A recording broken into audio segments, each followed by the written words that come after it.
Sabi ko sa sarili ko, magiging health suspicious na ako. Eh, hindi ko narinig. Siguro next time na lang. Sayang naman kasi may dual celebration na nagaganap.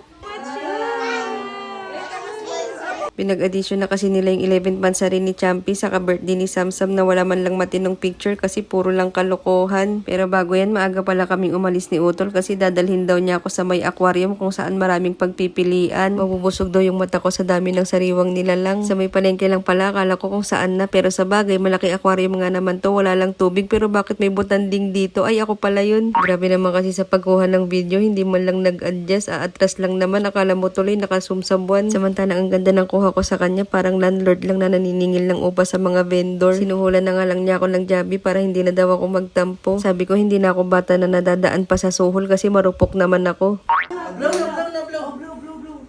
Blow, baby. Yun lang pala yung power niya.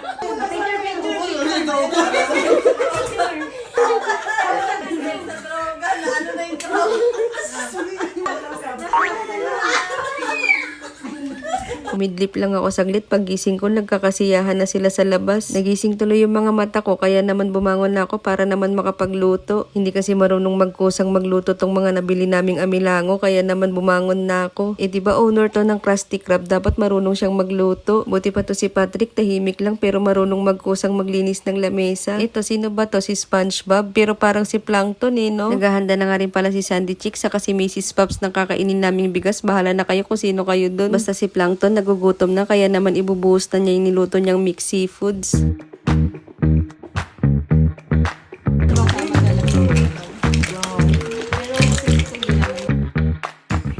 Bago kami mag-start sa umpisa, nilabas na ni Ninang Thea yung pinagpuyatan naming pagpapalitada. Hindi ko alam yung reaction ni Champi dito kung natuwa ba siya o natawa.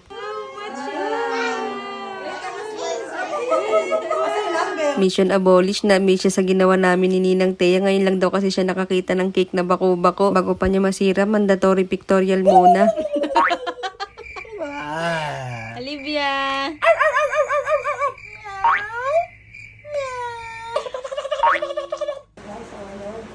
Amen!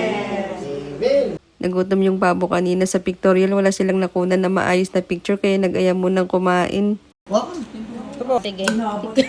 Antok na antok talaga ako ng mga oras na to. Wala pa kasing matinong tulog. Pero mas lamang yung gutom ko. Kakain na lang ako ng kangkong kasi napuyat kami ni Ninang Thea magpalitada. Nakakaboost daw kasi ng immunity yung kangkong. Dahil laging puyat, sigurado low blood. Kaya kakain ako nito para tumaas ang high blood.